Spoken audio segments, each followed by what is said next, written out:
What's up? I'm Ayla. Hi, I'm Beth Ann. And this is Let's Talk BL, a boys love podcast. It's Sunday, Series Sunday, the day of the week where we talk all about one series and one series only, chock full of spoilers. So if you have not seen this series, you're not a fan of Let's Talk BL because you guys know we're going to talk about this. Also, it's the very first series Sunday of season 3. Oh my gosh. And of course we're starting with this. Of course we had to. When I made the schedule, I was like, it's obvious. Like, there is no question. No. This is a Yin More Appreciation podcast. Yes, fully. And so it only makes sense that today we're going to be talking about love mechanics. Also, fun twist, we're going to be drinking for the series Sundays this season. Season. Right. Yes, in fact, we are adding a fun little component. Because alcohol. Here's the thing, is that, I mean, you guys love the chaos. And the only thing that could make our podcast more chaotic is adding alcohol. And we're doing it. Yeah. Okay, let's get into it. Yeah. Let's talk to each other about this show. Love mechanics. It has been a long time coming, and I am so excited because Love Mechanics did not let us down. No. I love this show. Okay, let's get to the nuts and bolts before we get to the good stuff. Let's do it. It just finished. It did. On WeTV. You can watch the first 3 episodes are a director's cut. But there are 10 episodes in total. The director, fun fact, also directed Sodas and My Engineer, to name a few. Oh. I always love those little tidbits of like the BL world is small, but the director world is honestly so small. Fascinating to me that this director also did Sodas, but it also makes a lot of sense. Like, if you watch this, if you watch Love Mechanics, like understanding the Sodas connection, you're like, But also, like, yeah, the growth also that this director had, because Sodas was 6 years ago now, right? And so, like, man, I mean, this show is beautifully done. I thought Sodas was beautifully done. Yeah, I think for, because here's the thing, ago, for sure, directors don't write the scripts, right? So like, you're looking at like camera angles and the way that it's shot and like the way that it's cut together, and I feel like it's very, very similar in that regard. Okay, it stars Wanara Ratsumira as Mark. Yes, it does. And Yin Anan Wong as V. We, if you will. We, if you will. Truly. A lesson that was hard learned in You Are My Sky, Jude My Kutong Pa. Jude My Kutong Pa. As if we could get through even a Love Mechanics episode without saying the phrase Jude My Kutong Pa. But truly, this we is a whole different we. Oh, quite different. So different. Oh, I can't wait to get into it. Could you wait? Okay. No. This thought literally just popped in my head. So, full disclosure, I'm actually 4 drinks in already. Yeah. Full we celebrated disclosure. Someone's birthday tonight, so we're already toasted. Yeah, full disclosure, I'm already 4 drinks in. And this thought just popped into my head when you said it's a different we. No. Go ahead. Let's hear it. Could you imagine? Oh, no. Who's worse, Dome or we? Dome. Oh, I don't think so. No, Dome. We is the literal worst. No, okay, we is terrible, but Dome is worse. No. Dome is worse. You just have affection for Chris. It's 2 different things. No, I just think we is literally the worst human to ever exist. Yeah, we's the worst. But again, okay, I still think Dome is worse. My thought is, could you imagine if Chris and Portia played we and Mark? Who would be who? Who plays we? Who plays Mark? I would love to see Chris Strickland as Mark. Yeah, I was thinking the same thing. I think Portia would play an excellent we. Yeah. Yeah, because, that was the Jude My Kutong Pa thought that I had tonight. Chris Strickland needs to play a good boy. Right. He is a good boy. He's a good boy. Oh my god. Okay, so the moment I've been waiting for, the first time in season 3, it's time to put on the synopsis voice. Let's do it. When a junior woos Wee's friend, Wee, swearing to love only one in life, has to cut ties with Mark. But God plays a joke on them, and something happened between Wee and Mark. Mark chooses to tuck away and draws an end to it. However, Wee doesn't want an end with Mark. Mark himself loves Wee, although he knows Wee has a beloved girlfriend. Will the love between them make it? When will the awkwardness break out? What will we do? How many times are they going to say we and Mark in that synopsis? 1, 2, 3, 4, 5, 6, 7 Wees. There's 7 Wees. And 1, 2, 3, 4, 5 marks. Oh, Yeah, only yeah, that 5 feels right. marks. Yeah. I love this show. I rewatched it in preparation for this and realized I've rewatched it like 2 or 3 times since it's come out.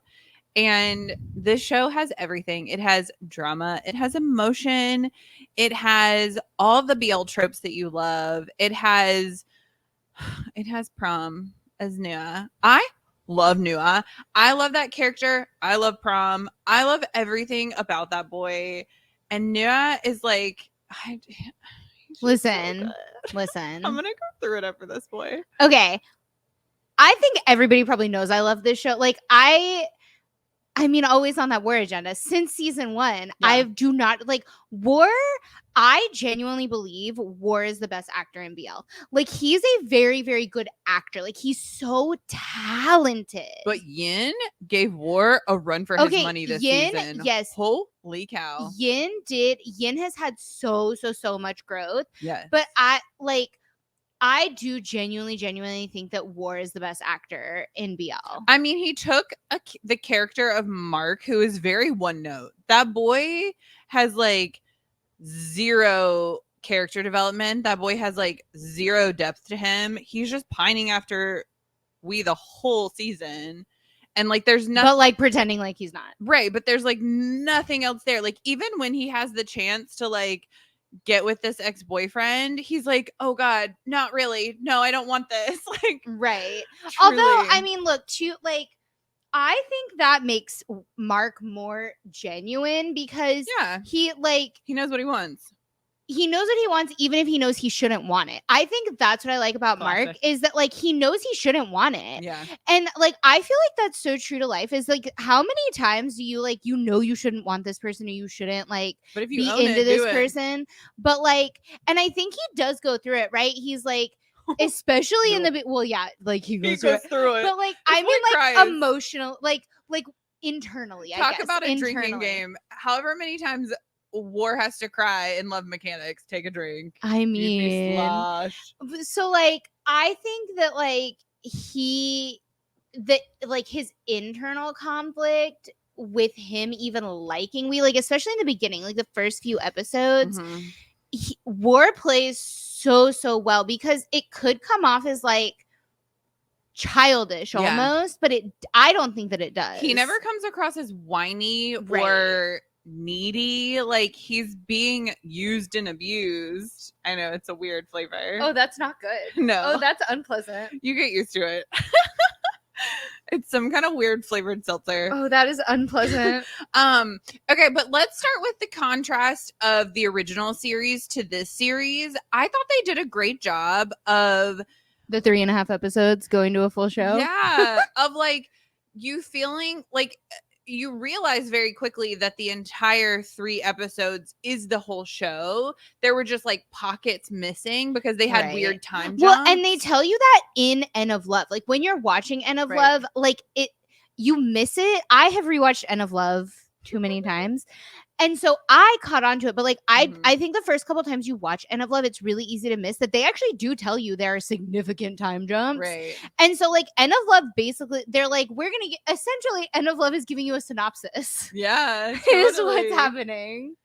I mean, it had the best line in both series, which was, when you're with me, don't think about her. I screamed when that I was glad they included it again. And I like that it was like in a different setting. Okay, speaking of her, the infamous her, her that refers to. Okay, we had a recast. I think that Perth does an amazing job. I love Ploy.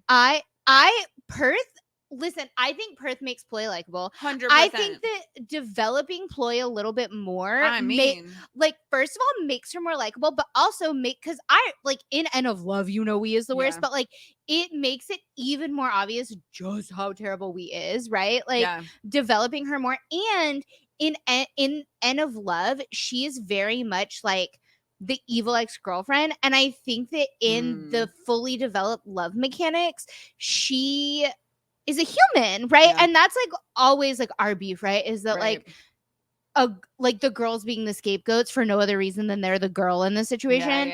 And so, like, I think that you see that, like, yes, like, she cheated on him with Poppy, 10 out of 10. I mean, the sleaziest Poppy ever, but still, it's Poppy. But it's Poppy. Yeah. So, like, yes, she's not the best person in the world, but she also has a lot more depth than just, like, being that girl that kissed Wee after he was with Mark. Do you know what I mean? I feel like, at no point, like, Perth did an excellent job in making Ploy, like what you said, like, likable. Like, at no point do I hate her, because Wee is truly the worst. And so in that, I definitely find fault in both of them, but I always am looking to Wee because he's the one, like, he's the sinner. He's the one that's, like, playing both parties. And sure, like, she's playing both parties, but, like, also she plays a little bit of, like, he pursued me and I got caught up in this romance, whereas, like, you definitely feel like Wee is in control of his situation, and you feel like as much as she is in control, she has a little bit of, like, lack of control, if that makes sense. I don't know that I would call her likable. Like, I think that's a stretch. Like, I think this Ploy is human. Like, I think this Ploy is real, where, like, I don't necessarily like her. Like, I don't think she's likable because, again, like, she actually did cheat on him first. Like, she actually was stepping out on him, and, like, yes, it was Poppy that we know of. Because we don't really know the timeline, because Mark and we were together when we see them for the first time. Well, no, we do, because in, like, when it gets revealed that it's Poppy, right, she talks about how far back it's gone. Right. It was, like, the start of the semester, which, if you get back to the start of the semester, that's when Mark was still pursuing Bar. Right? Because which is how, like, Mark and we get into their conflict and blah, blah, blah, etc.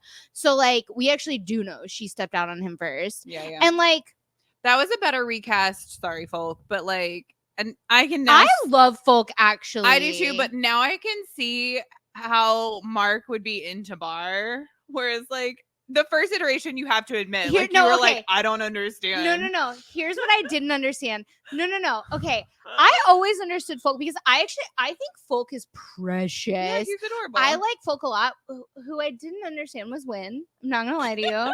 Did not understand Win as Tosakan.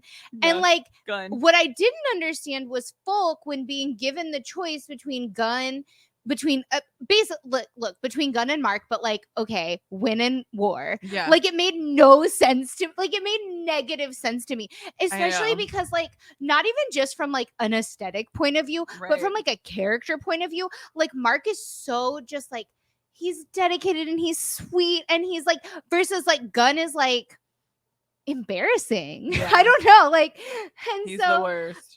Like, it never made sense to me. So it wasn't that Folk didn't make sense to me, it was always that Win/Gun didn't make sense to me in End of Love. But I, like, the recast was fine. Like, I didn't listen. What I do like about I like so much about Love Mechanics. Yes. But another thing that I like about Love Mechanics, excellent show. There's nothing wrong with this show. Yeah. Another thing that I like about Love Mechanics, though, is that the focus this time around is very much on Wee and Mark, which is, like, the whole point, versus, like, in the way that End of Love was shot, which, again, like, they did what they could with what they had, and it was part of a series. It was part of a series, and so even during the Love Mechanics middle, so much is focused on Gun and Bar. That, like, I kind of like that they're almost, like, disappearing characters. Yeah. They're very, very side characters. Although I do wonder, like, I wonder if you get the full experience and the full context as a viewer if you haven't watched End of Love. Like, I wonder, like, does it need to be more developed so that you really understand what the conflict there was and why this whole thing with Wee and Mark and bar and like how that all happened. I feel like they develop it okay at the beginning, especially the fact that like you start the show off with a bang and he thinks he's the way that they filmed and shot that, where the opening scene is that bedroom scene and it's bar that you see. Yeah. That is like the best genius. choice. Oh and my then God. we relive that scene with it being we fully, and then you're like, Yeah. oh my gosh, like that you see how he was like truly lovesick and like truly just head over Yeah. heels for this man. That was like a genius. Oh my God, Yeah. it was so good. But I think I do want, because like that's the same opening. It's obviously shot very differently, not as well done Yeah. in End of Love. But Right. at least with End of Love, you had the first part, right, where you understood why he was lovesick Right. over him, and you understood like why he would be in a position to be so drunk to, right? Like I do wonder. I like the fact that they're disappearing characters in this almost, but like I wonder if as a viewer, if you haven't seen End of Love, if it makes enough sense. Yeah, I feel like, and I don't know, because I've rewatched End of Love so many times. Yeah. Oh, side note, a thing that I had written down is, you know what's interesting about BL tropes right now is that we've gotten this baby step in development of BL tropes, right? Like I feel like 2022 has really stepped up a lot of the BL tropes where we don't get those like weird assaulty situations as much anymore. But what we do get now is the one who's drunk or intoxicated begging for the sex, where it's still not consent and we're still not quite there yet, but the one who's like really begging for it, right? We saw it in Ken Porsche, right, with that scene, but we also saw it in this one where the drunk one is the one like being the aggressor, and you're like, okay, we've taken like baby steps where in this situation we thinks like he's being called bar and you're like, bro, you know that you're not bar. And then but he's like, well, he's asking me for sex, so like maybe. And so it's like, yeah, that it's an interesting trope of where we've gotten to in BLs of like the drunk one being the one that's like, I want to bang you. Where we've gotten to, or where we started with Make It Right. Oh my God. I'm just saying, look, Make It Right, like that. It's literally them hooking up. He's super drunk. There's like 20 characters in that show. The main characters. I don't remember their character names because, like, again, the first time I watched it was for Om Pawat. Yeah. This drink is so gross. The first time I watched it was for Om Pawat, and the second time I watched it was for Nice Some Kids. So, like, I had an interesting experience with Make It Right. Is it Peek and Peem? Yeah. And so, like, what he has to make it right about. Literally, like, the point of the whole show. This trope, Make It Right, 5 years ago, 6 years ago. Yeah. This is not baby steps. Make It Right did it first. I mean, but Make It Right walked so that Love Mechanics could run. I don't know if we've seen it like before. Like Make It Right did it, and then we had like a lull. Yeah. And what's so interesting is I feel like, okay, the way that it's done, this is a very interesting conversation. In Make It Right is that like they have sex, and then the next morning the not drunk one is like, hey, good morning, you want some waffles, right? Like he's very much like, he's hey, like, we did a thing, that was fun. Yeah. And it's not until the boy who was drunk is like, wait, what? And is like upset that he realizes like, oh, this was not okay. Versus, so I think there is a baby step here where like we knows, like you see very much in the reliving that like we knows it's wrong. Well, Mark, like, he knows what he's doing is wrong. Crazy. But even like when it's happening in Make It Right, he doesn't. The sober one doesn't realize what he's doing is wrong, right? Like he thinks he's like received consent, right? Versus, right? Because again, the drunk boy is like begging for it, right? He's like asking, right? Like, and he even in Make It Right, he asks, he's like, well, do you want to do it? Right. And he's like, yes, right? Yeah. And so like he thinks he's received consent versus in Love Mechanics, even though like we all know if the other person is like intoxicated, that like that's not consent, Right. no matter what, right? If one party's intoxicated and the other is not, like, that's not consent in cases like that. And so, like, what's the baby step here that happened with love mechanics is that you see from the beginning that, like, we knows what he's doing is wrong. Like, in the when you Right. watch that scene, but, like, you see it from Wee's point of view, Yeah, kind of, yeah. you see him kind of be like he knows, right? It's obvious he knows. Because he's the worst. And the next morning, right? It's not like he's not like, good morning, you want some waffles?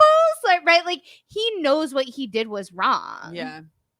And so, like, I think that is baby steps, because we're in Make It Right in this scenario. You do have sympathy for the other boy, because he then feels so didn't know. bad. Yeah. He tries to make it right. Yeah, Right? yeah. Like, all of this stuff versus, like, we truly is the Earth's worst. The Because worst. when Mark gets upset, he basically is like, get over it. Like, he, like, there's a moment where towards the end where the dads are having the conversation about, like, you know, why like Wee's dad is fighting for his son and being like, you should let them be together, and he's like, he'll take care of him, he's the best boy. And I was like, you're giving Wee way too much credit. Yeah. He's literally the worst, and you clearly don't know your son, because, again, literally the worst. I mean, look, even from End of Love, we knew he was the worst. Like, I feel like I need to go find the edit I made from season 1 of Let's Talk BL when we talked about End of Love, where I literally listed off. I think I still have it in my notes. Hold on. I think so. In season 1, I made a list of like 20 reasons Wee is the Earth's worst. I feel like I still have this. I do appreciate the scene that we also get in this series, which is the confrontation after Wee is caught kissing Ploy, in that literally everybody hits him, which, again, we don't condone violence here on Let's Talk BL. However, there are cases where Pan should have hit Dome, and where Wee deserved every punch and every slap he got after allowing Ploy to kiss him. Although I do appreciate that Wee owns that situation, and he's like, I put myself in that situation. Like, I was the one that was at fault. Like, he takes full responsibility for things, which still, I don't give him any sympathies, but, like, good on him for actually taking ownership of things. I mean, there is something there. Yeah, I guess, he owns, like, every shitty thing he does. So, like, maybe that's why, like, I don't hate him. I just know that he's the worst. And I'm like, I guess if Mark loves you, like, okay, I have a hard time feeling it. sympathy for him, because I have no this is sympathy my for like him. least favorite. Okay, if Yin wasn't such a good act, like, I respect Yin making me hate Wee so much. That's what I'll say. Yeah. Is because my least favorite reason to root for a couple in a show is because the one that I like wants the thing, right? Like, this is how I felt when I watched Two Moons, right? Like, Two Moons with Baz and, you know, the original actor who played Peepaw. Yeah. Shall not be named. Shall not be named. And like, literally, I hated Peepaw so much in that, but I wanted Wyo to have the thing he wanted, because I liked that character. Like, Baz made me like that character so much that I wanted him to have the thing he wanted. So I was like, I'm rooting for you.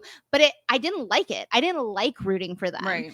And that's how I feel about Wee and Mark, is like, I don't like rooting for them. Like, I don't like rooting for a couple just because I like one of them so much that I just want him to have the thing he wants. And this is like the problem that I had with like Dome and Wee in Jude My Kajang Fa, You Are My Sky, is that, like, I think that Wee deserves so much better than Dome. Yeah. And, like, I like one of them so much, but it doesn't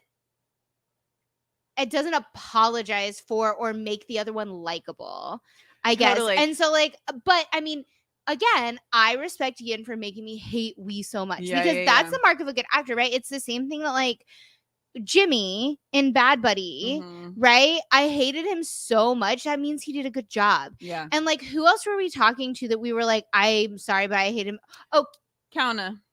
Spoiler. My bad. Way to go. My bad. This is what's going to happen when you're drunk. Spoiler. I mean, if you made it this far into Series Sunday, that means you're a loyal listener, and, like, surprise. As soon as I realized who it was, I was like, oh no, why did I bring this up?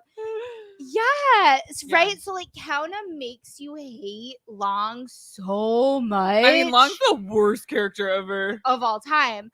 but like he's so just like You get gross. it. Yeah. Like he's so gross because he's so fake. And like I did not see that twist coming, which I mad respect him for being able to pull that off. And so like it's the same thing with Wee, is that like he's the worst and I hate him and he's terrible. But like mad respect to Yin. But you know what isn't the worst is Wee's family. Truly, the fact that Bonz, literally everyone in that family is pretty great. Even the dad, who's a little crusty at first, right, warms up and is very, very nice and very sweet. The mom, 10 out of 10. Bonz. I love the conversation that they had at the beginning where like when the first time that Mark eats over at their house, when he kind of explained, like it's one of my favorite conversations because I love conversations in shows that like just casually drop in information. Yeah. I know. I love that line where he's like, "Well, when our oldest brought home the homecoming king, I was like, oh, I love that." Right? Like it reminded me of like the just very natural conversation in Lovely Writer when Poppy is like, "Who's the husband and who's the wife?" And Jean is like, "That's just not how we talk about it," and then they move on. It was like so similar to that to me, and I love those kinds of conversations. And so that was like one of my favorite lines is like when he's like, "Well, when he brought home the homecoming king," I was like, also, if you aren't watching Bonwin's YouTube videos, you should be, because in the last episode they set up the Bonwins like relationship that's going to develop in like another series that they're doing together, and I was like, oh, it was such a cute moment in the finale that they did. I am just so excited for Bonz. Like no one knows how long I've been waiting for Bonz. I have been waiting. I'll give up everything. Truly. I'm literally He's so excited. So talented. We got to see him perform live in Thailand, and it was so good. It was the best. He was so sparkly. He's so talented. He has the sweetest little face. I love him so much. And like truly, I have been waiting so long for him to make his BL debut. And when in the best story, we get literally like only in BL do you understand that this is like that they're married now. They literally look at each other in the crowd, and everybody who watched that show was like, they're married now. Yeah. And so when Bond showed up as Wee's brother, I screeched. Like I made the loudest noise. The perfect casting. Here's the thing, is these four that are now together outside of Rookie Thailand. So we have Yin Moore, Prom, and Bonz. Yes. Those four are absolute magic. So speaking of Prom, I'm going to have to go on a rant about Prom. I love Prom so much. I have loved him since This Is Love Story. I thought he delivered that storyline, the cheesiest storyline, and I hate most problematic storyline. It's so problematic. But truly, he delivers it with like the most wholesomeness that you can for that storyline, right? And like the most genuineness. Like he truly commits to that storyline, and you're like, I love this. I love you, and I love this. So the character of Nuance is pretty wonderful in this story because he likes Mark and he's pursuing Mark the entire show, but he does it in such a way that he's like, I know Mark is in love with Wee, and I'm not going to insert myself into it. I'm going to be a supportive friend to, I think he's Wee's friend mainly, right? Yeah, so Wee and Nuance are in the same year. Right. And Mark is their junior. And so Wee and Nuance were friends first. And Nuance is, so like in Thailand, in college, they do these, like, it's basically peer mentorships. Like, right. And so like Mark is the peer mentee of Nuance and Yua. Because they do it based on like your student ID number, I guess. Like if you have the same... I can't remember exactly how it is. Yeah. But yeah, so just like the subtleties that Nia just inserts, but there's a line that I wrote down that I was like, oh my God. In all caps, I just wrote Nia best boy. Because there's that moment where Mark is going through it again over Wee for whatever reason. And Nia is like, if you're hurt, why do I have to ignore it? Like, I'm here for you. I love you. I just... Nuance annoys the shit out of me. I love him so much. He annoys the shit out of me. But here's the thing, is that he's such an excellent character because as soon as Wee is fully out of the relationship, and as soon as Wee is like fully in a relationship with Mark, Nua's like, okay, I'm out. Clearly, Mark does not like me. I was for him what I could be during the time that he needed me. And he was so selfless. And he was so wonderful. Because was he he would or was he like a little bit of like a doormat, like sad No. sack? I I honestly didn't think so, because he went to fight for Mark a few times where he's like, you need to treat this boy better. Like, it was because kind of pathetic. no, I thought To it was me. so sweet. To me personally, I was like, this boy is so pathetic. He's such a sad sack. Like, I was not a fan. Nuance never plays it like sad or pitiful.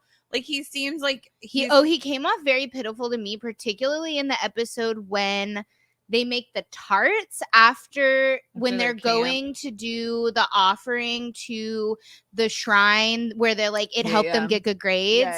Particularly in that episode, I was like, oh my God, this boy is a sad sack. Like, he's so pathetic. I love Prom. So like, I had rose-colored glasses on and was like, oh, he's perfect and wonderful. Yeah, he's just like so like he's like a wet ham sandwich in this show. Like the character, not Prom. Like I think Prom, I very much appreciate like Prom's commitment to everything he does. Yeah, I love the little wink that we get with the Prom Mark situation. Mark, yeah. I will say I did get really excited when Mark showed up. I cannot wait to see what they do actually in a series, because I think Prom is an excellent actor. I think agree. He commits 1,000%, and I think as soon as he gets like a good character, because truly the character of Nia is a little bit like one note because he's pining after Mark the entire time. Yeah, I think that Prom is a good actor. I think it's not his fault that I think he played the character the way the character was supposed to be played. Yeah. I think he did a good job with it. I think it's the same way of like Yin did a really great job making me hate Wee, right? Like it's not a reflection of how I feel about Yin. Like Yin as a person, it's a reflection of like his talent as an actor. So like I feel like not coming across to me in that way means Prom did a good job with it. Here's what I do love about this show that develops a little more than we see in the first iteration. So in the first iteration, basically we tell Mark he loves him and all is forgiven, and then they're like together. Whereas in this show, truly, we has to fight, like physically fight for Mark, which I love that character development. This guy that plays this character, he's that guy in every show. Yeah. Like he was that guy in Tarn Type. He was that guy in, what was the newest show that he showed up in? Something.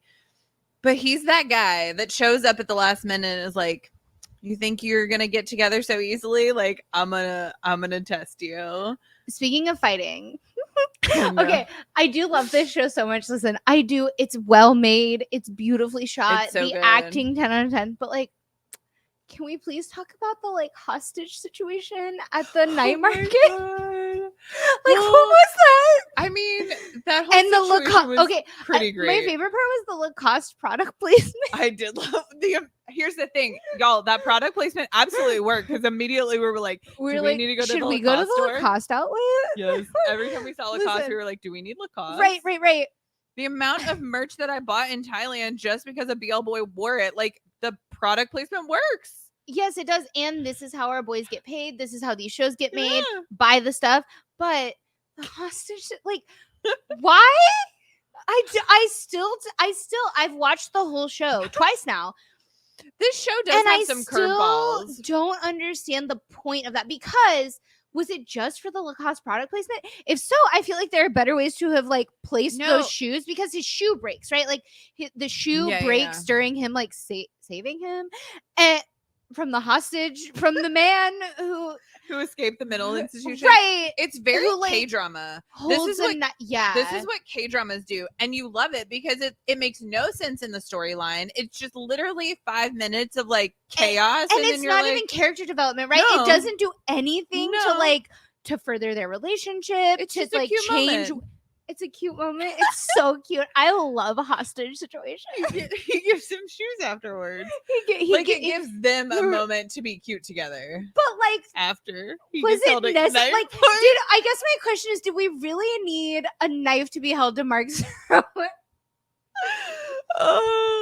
In order to product place these Lacoste tennis shoes and let them have like a little footsie moment. Like, I don't know. Like, my answer is I don't know. Like, I remember even watching it and being like, is this a fever dream? Like, what am I watching right now? And it's at the beginning of the series. And then very quickly, you have the revelation that Ploy is cheating on. Right? Literally right after that. Yeah. It's like, and you're it's like, wild whiplash because right after that, you see her get in the car and you're like, hold on. And then you find out Mark knows. This show is wild. I love y'all. the show so much. You know, another trope that is in it that I truly love is the moment where we think there's going to be clarity in the relationship, right?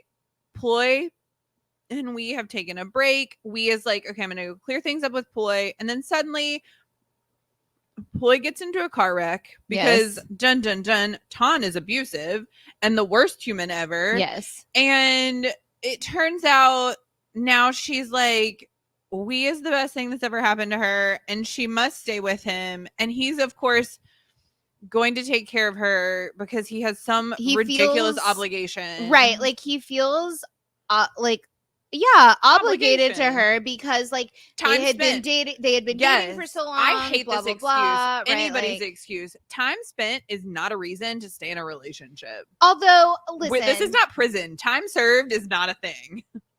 But there is something to being in a long-term relationship with someone. Like, even if you're not in love, like, even if they cheated, even if all of these things, it's like you can't help but feel not obligated to them, but like you feel sympathy for them. And you feel like, I do love that they humanized We in that way, right? Where he's talking to his brother and he's like, his brother's like, if she asked you to get back together, would you? And he was like, it's not that I don't feel anything. Right. And I love that moment where like, I still hate We, but it like very much humanized he's a real person him, where it's like, oh my God, why are you still pining over this girl? Like you literally are banging war. Like, like, I don't know if I would describe it as pining. I think it's more of like, after you've been in a long-term relationship with someone, even if they like hurt you, even if they are the earth's worst, like I've been in this situation where like I like somebody that was like abusive to me, but you still feel something, right? And like you can't help it. It's not that you're dumb or that you're whatever. And so like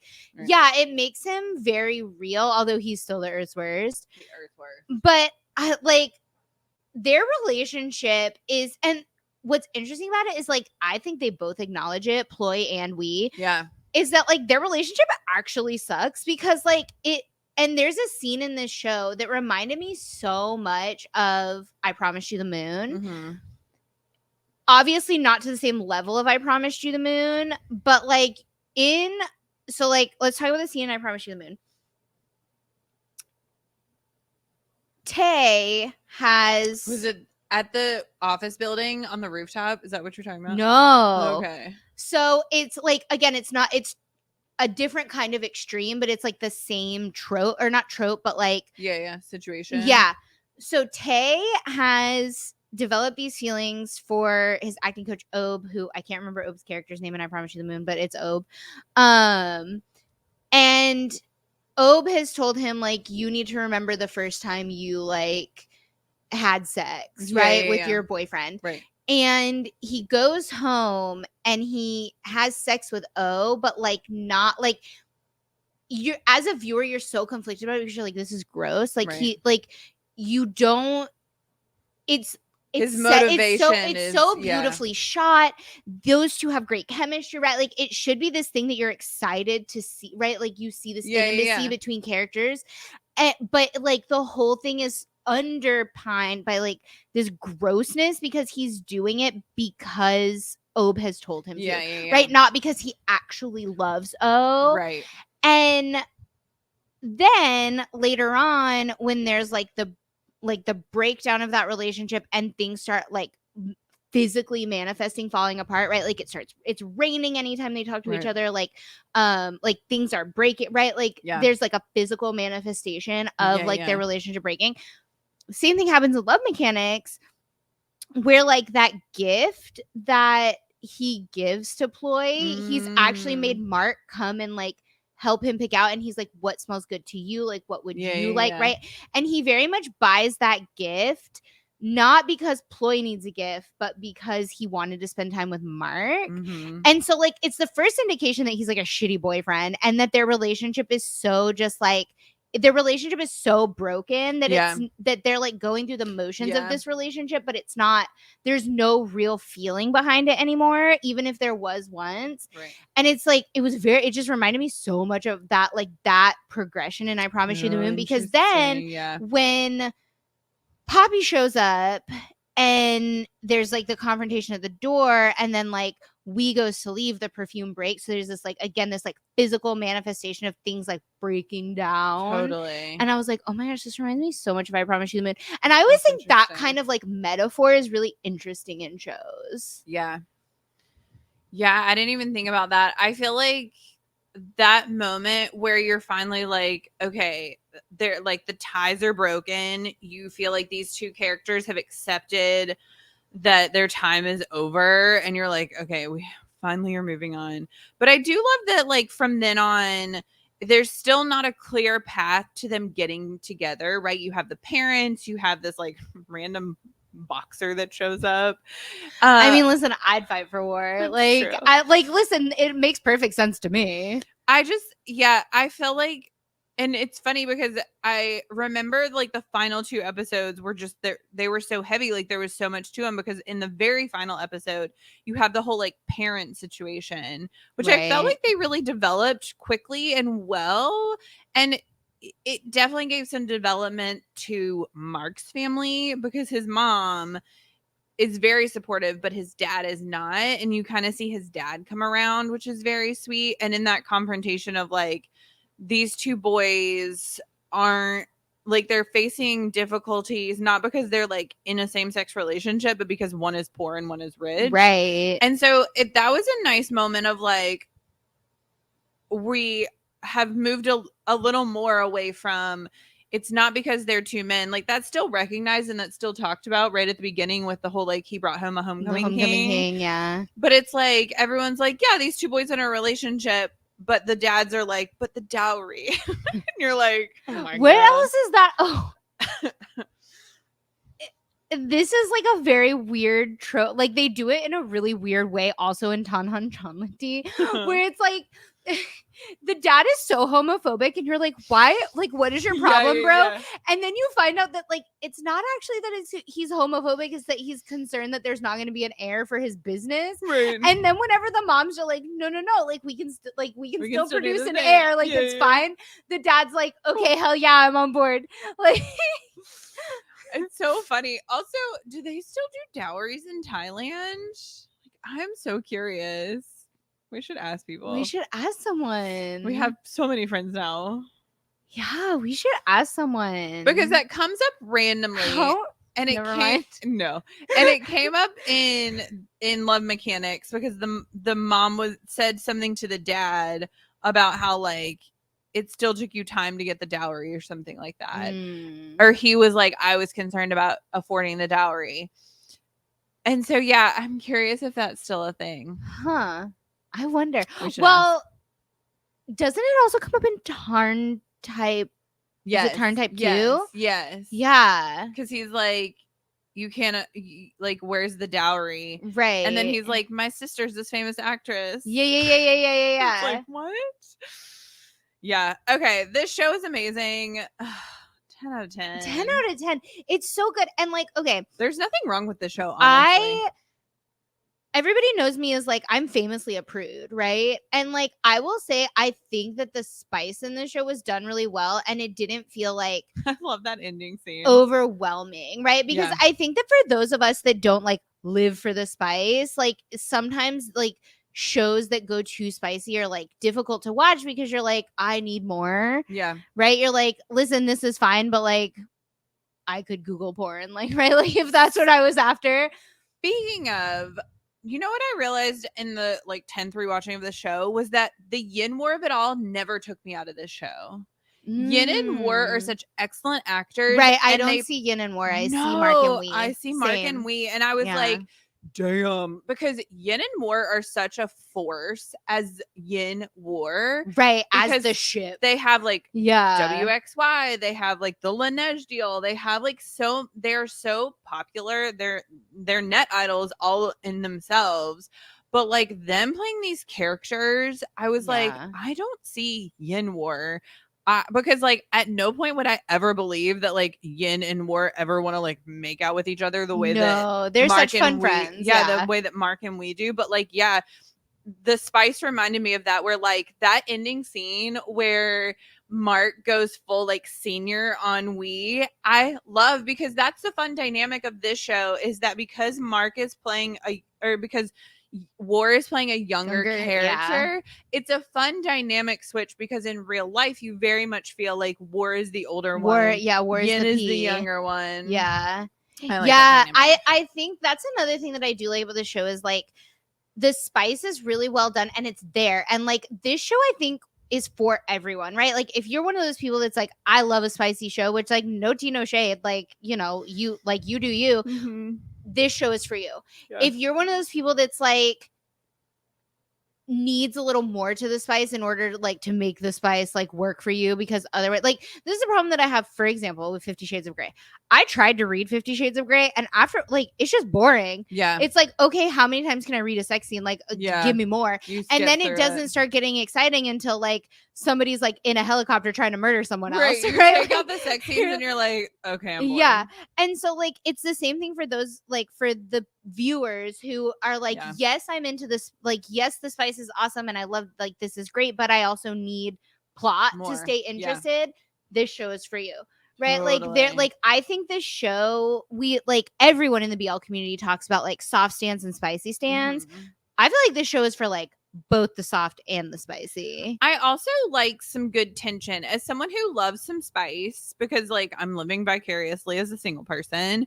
I really like some good sexual tension. Like there doesn't need to be like hardcore banging. Right. I feel like this show also has that like solid sexual tension where you're like, I want to see them kiss eventually, but I also like this like cat and mouse situation we're playing.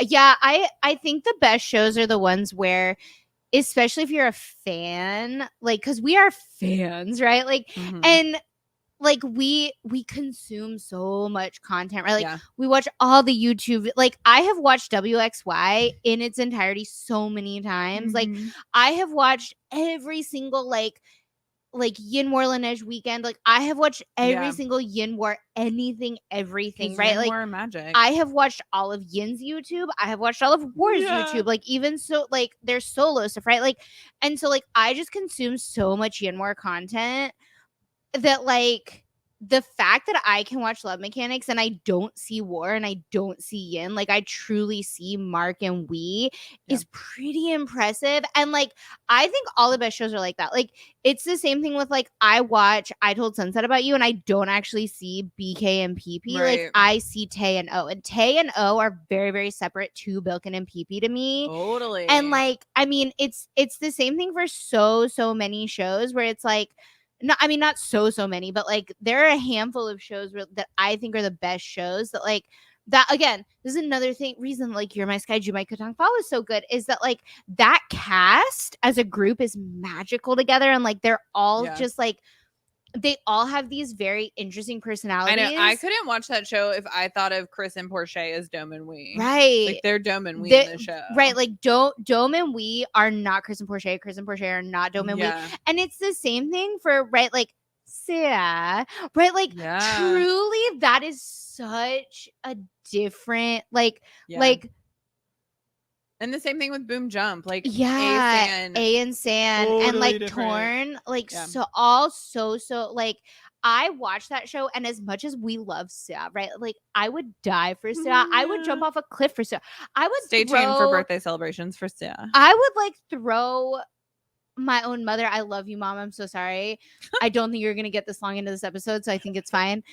Off a cliff for Sia. Like I would literally do anything for Sia. And I watch that show and I don't see Sia, I see Torn. And that's how I feel about like this show is, like I see Dome and Wee. And I think not only is that a credit to them, but I think it's a credit to the production, because there's so much more that goes into this kind of thing and like creating this like illusion of a show, right? Because like to watch any show, you have to suspend disbelief, right? And so like even like for like especially for if you think about like a Marvel movie, right? Like you have to be able to like suspend disbelief to like watch something and be into it. Right.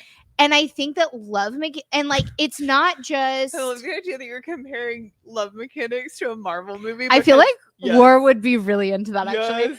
that's where we are. But like I like Tom Holland, move aside. yes, there's so much more that goes into suspending that disbelief than just having good acting. Also, which this show has good acting, but also has like good production value and good writing and good pacing and good development of all the everything. other characters. Because the one thing that we should mention, last but not least, is how awesome all the friends are. You are still my girl. You are Hundo wonderful. P. I love just like the rookie Thailand of it all, because like we started on this BL journey being real big rookie Thailand fans. And so obviously a few of their artists have left, but to see all of these boys back together. Listen, again, I still stand Pratt. True. And the Booms and all that I stuff. love the Booms and Win. So cute. Win is still with Rookie. Yeah. So I just love seeing all these actors, and I think that's what it speaks to, is that like there's so much comfort and trust because these boys have spent so much time together off screen, which I think the same thing with You're My Sky is that like they're friends in real life, right, and they have such camaraderie that like that's the difference. Like that's what you see. If you have a cast that you don't feel are doing like they're not bringing these characters to life, it's because the people that they're working with are not people that they like really get along with, or that they're or really that they don't with. really care about doing a good job for, right? Because like yeah, people care about doing a good job for other people, right? Or for themselves, right? Like you're taking pride in your own work, or you don't want to let the other people that you're working with down, right? Yeah. Like, and that's true across like any industry, like any job anywhere, right? And so like yeah, there's just so much more magic to it, even between like the trust between the actors and like a production company, right? Yeah. Like, and I think Love Mechanics has that. I think that like we've talked a lot about You're My Sky, Jude My Katong Fa, because like duh, this is Let's Talk BL. Yeah. If you haven't watched Jude My Katong Fa, You're My Sky, welcome. Go watch it. A show to wrap this up. Yes. Love Mechanics, 10 out of 10. No notes. Truly. I love you. A show that I think is gonna really do that and really elevate that their company's like production. Big Dragon. Yeah. I'm so excited to see new actors to like the BL world, and truly a storyline that feels so new and different to the BL world. Yeah, Big Dragon's gonna be great. I think if you liked Love Mechanics, you'll really like Big Dragon, because like it's a very different storyline, right? Like they are in university in Big Dragon, but like not the focus is not on them as students, right? Because like one of them is an intern, right? So it's a very, very different storyline. But I think that like it sounds like, obviously we haven't seen it, we've only seen trailers. Right. It sounds like sort of like the development and the focus, the way that like Love Mechanics was only a little focused on school, but it was mostly set outside of the university for the most part, right? Like we have like it's some storyline, yeah, right? Like we had some storyline based around like, oh, they have to get good grades, it's finals, like blah blah blah. But like it's mostly like you see them in other locations than being on campus and being in school. And I think Big Dragon does that, where like if you is going to do that, it looks like if you. They're still college students, and you still get that sort of like coming of age kind of it all, and the like struggle of like that age group, but older students, so more grown and outside of school. So like you get that kind of like comfort. It looks like you're gonna get that kind of like comfort BL, like I understand what's happening here, while also getting like a new storyline that's gonna be like spicy, but also have like, because if you watch that trailer, obviously, like it leads with the spice. That's what the 5 million views came from. Like it leads with the spice. But like there's a scene in there where like Banky like is like, I don't know why I have a dad like you, right? Like that whole scene that's in the trailer that's like really emotionally intense, and you're like, oh my god, this show is gonna have like some, and it reminds me a lot of like kind of the progression of Love Mechanics. So I feel like if you liked Love Mechanics, you're gonna like Big Dragon. Stay tuned for Big Dragon. Yeah, I'm excited for just all the shows that we're gonna get at the end of this year. There's still so much more to come because we So got much. gang babies coming. The gang babies. We got- Never let me go. We got Moonlight Chicken coming. We got so much coming. We're still in the midst of everything. So stay tuned to the rest of Series Sunday for season 3. We're just getting started. Also, new merch coming soon. Next week, as long as we like next week. We're gonna do pre-orders because I think It's gonna be a pre-order situation. The products are already loaded into the store. The images just need to be loaded in. And there are some other little tidbits that need to be ordered because everyone is going to get, or the first 100 pre-orders will get a little something extra. I mean, as a thank you for support my collection. As somebody commented, the perfect brand, somebody should not say that the perfect brand ambassadors don't exist because Chris and Portia, shout out KMP, are the most perfect brand ambassadors, friends of the podcast. Now the mascots. Can we call them mascots? Yes, I love our little cheerleaders. Truly. Two people and a production company that believes in Let's Talk BL as much as Let's Talk BL believes in Jude Mike Kajangba. I mean, I know we need to have Chris and Portia back on the show in some way. Do we? I mean, at least an Instagram live, because truly. Poor Portia. It'll be number 4. Big number 4 for him. He's truly, I feel like we'd put in that request and he'd be like, are you guys serious? I know. Because literally, okay, this footage will come out. Like, the last time we talked to Portia on the podcast, we were like, tell us about the jewelry you're wearing. Yes. Stay tuned for so many more interviews this season. If you've made it this far into the podcast, y'all, you're not ready. There's so much more to come. I'm not ready. Stay tuned. This has been Let's Talk BL. Don't forget to like, subscribe, and follow all things Let's Talk BL at Let's Talk BL. Bye.